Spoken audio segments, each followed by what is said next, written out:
Hey guys, what's going on? Jeb here, and in today's video, we have a very interesting pattern to take a look at. As you guys can see, someone named Calio over on Twitter posted this screenshot comparing February 2019 to April 2020. And the seeming similarities between these two markets are absolutely uncanny. In this video, we're going to be breaking down this kind of bull flag pattern that we saw about a year ago that led up to and started the 2019 bull market that returned 250%. Bitcoin rallying from $3,500 to $14,000 last year. So in today's video, are we looking at the same pattern? Is Bitcoin about to do the exact same thing? Well, that's what we're going to be discussing herein. Guys, if you do enjoy today's video, consider hitting that like and subscribe button. It really helps out the channel when you do that. And if you haven't already, follow me over on Twitter. I'm trying to post every single day over there. I need some more people on Twitter hounding me to post every single day. So go ahead, follow me on Twitter at CryptoJeb. I would love to see your pretty face over there. But without much further ado, guys, let's go ahead and dive right on into it.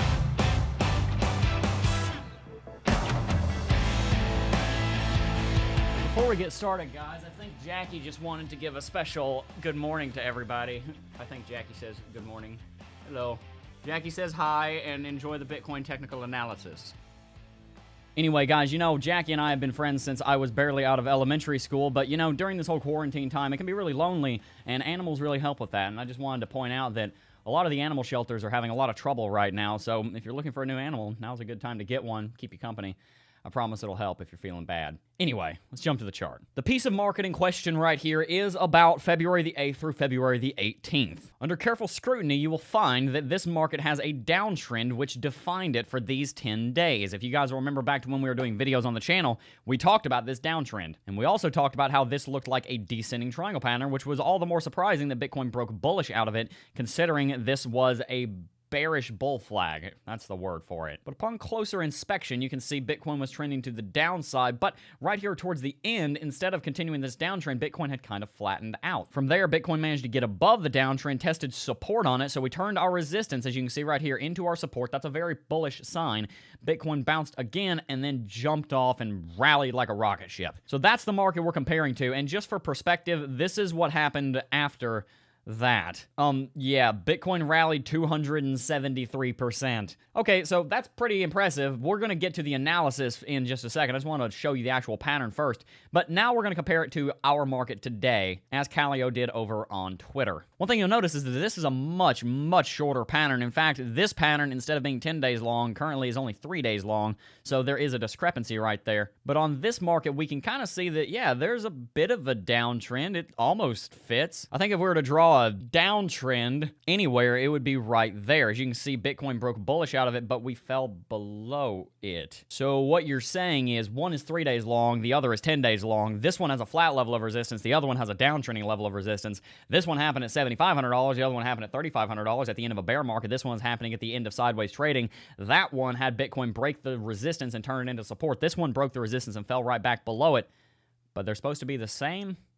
Guys, the point of this video is not to FOMO and not to just, like, say we're going to the moon or anything. The point of this video is this. Human nature drives us in the direction of finding patterns.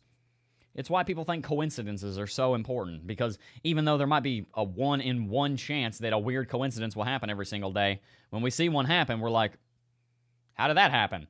But you're not taking into account all the things that didn't happen. So it actually kind of makes sense that the coincidence happened. Does that make sense? It's the same thing in the chart. We instinctively look for patterns. We look for parallels. This video is a cautionary tale because while, yes, this looks kind of like a bullish pattern, I don't think it's as significant as the one that we saw back in 2019. And to be totally honest with you, I kind of misled you a second ago so that I could make this point. Would you say that this rally started right here?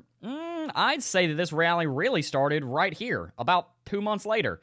That was a 230% return. You know why I think it started there? Because of this downtrend right here. Right when Bitcoin got above it, a year-long downtrend started last February, broke it in March of 2019. Then we saw the breakout. Did this little bull flag right here lead to all of this? Almost certainly no. So I'm not throwing shade at our friend over on Twitter who posted this. I'm making an example of it. Even though you're sometimes going to see bullish patterns from 10 years ago come up, or not in Bitcoin, maybe 2 years ago come up in Bitcoin, it doesn't always mean that they're the same, because I can take what's happening in the market right now and draw a parallel to something bullish that happened in any point in the last 10 years of chart history that I can find on the BLX Brave New Coin Liquid Exchange chart. I can do that. But does that actually mean that we're going to have a massive rally because that's what happened last time? No.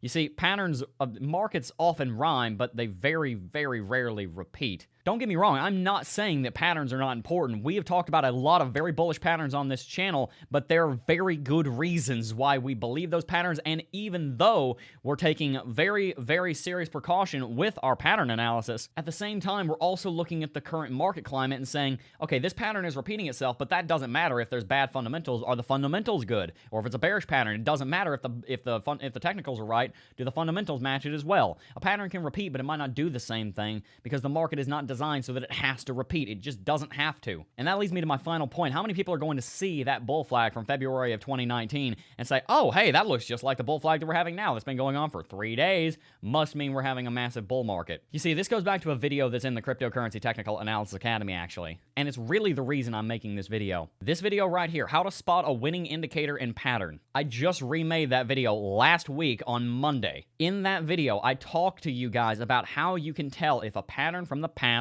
or an indicator from the past is actually significant. There are many ways, but 2 of the biggest ways are this. How many people are looking at the pattern? Are many people going to be looking at the pattern I just showed you? Probably not. And what does historical precedent say? Well, let me show you. If you know anything about technical analysis, historical precedent does not say that this pattern down here caused Bitcoin to rally 270%. That is just simply a technical non sequitur. Again, if you know technical analysis, what this pattern does say is that this was a bull flag. Bitcoin rallied 10% moving into it, and then what did Bitcoin do after it broke it? It rallied between 10 and 16%, depending on where you want to draw it. That is what this led to. This tiny little pattern did not lead to 5 months of bull market. It led to a week and a half of rally. So the point of this video is this. There's all kinds of analysis on Bitcoin flying around everywhere, and you need to be careful with it because a lot of it sucks, to be honest with you. And I've been guilty of this myself. I'm not perfect. You need to take everything I say with a grain of salt, just the same way you need to take everyone else with a grain of salt. Now, again, I'm not saying that Kaleo doesn't know what he's talking about. He's simply making an observation. And I do think that right now is a good time to be buying Bitcoin, and I do think that Bitcoin is bullish right now. Part of the reason I haven't been doing a lot of technical analysis on Bitcoin is because I feel like it's pretty obvious at the moment. But you need to be careful of getting false hope from bad places. Careful of it. It's dangerous. It's very dangerous. We're working with money here. Some of you guys are working with your life savings. Some of you guys sold your house to buy into Bitcoin.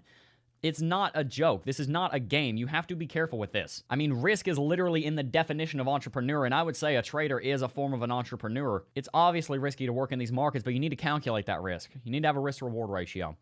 This video is a cautionary tale. I care about you guys. I don't want you getting hurt from all the stuff going on Twitter and all the stuff going on YouTube. There is a lot of scams going on that I want you guys to be careful of, but there's also a lot of bad analysis that is just not very well structured or thought out. And just because we saw a bull flag a year ago does not mean that this bull flag is going to do the exact same thing. I can show you 40 bull flags from then to now that didn't do anything. Now, that kind of leads me to my final point of this video, and that is this. You guys don't see me use a lot of other technical analysis on this channel very often, and there's a very good reason for that.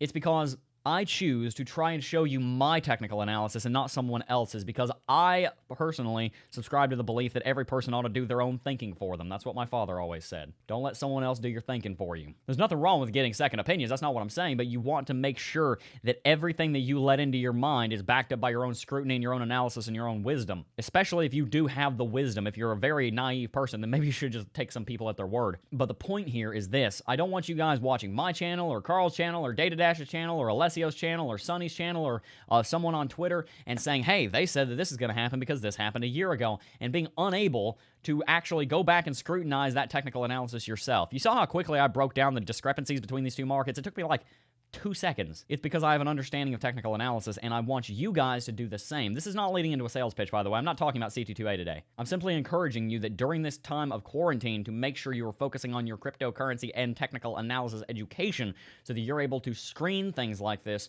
for yourself and see if they're actually relevant. That's why the vast majority of technical analysis that comes across this desk does not go on this channel, because I have screened it and I've been like, this makes no sense, or this is dumb. I saw this on Twitter. I'm like, you know what? I'm going to make an example out of that, so that's what we did. I hope you guys did enjoy this video. Tell me if you'd like to see some more of these. I can do like a series on debunking technical analysis theories. That'd be pretty cool. I might start doing that, actually. I literally just had that idea. Tell me what you think about that in the comment section down below. Yeah, you guys can send in like a technical analysis theories from yourself or someone else, and I can critique them or add to them or validate them or whatever and give my opinion and weigh in here on YouTube. Yeah, go ahead and send me those at CryptoJeb on Twitter. We will start doing a series like that. I think that'd be pretty cool. Tell me what you think in the comments, like I said. But anyway, guys, that is going to wrap it out for today's video. If you did enjoy today's video, please consider hitting that like and subscribe button. It really helps out the channel when you do that, and I'd be very appreciative if you did. But for now, though, guys, that is going to wrap it out for today's video. I do first want to thank each and every single last one of you for watching, as always, and I will see you guys in the next video. Peace. Oh, I got a real good feeling.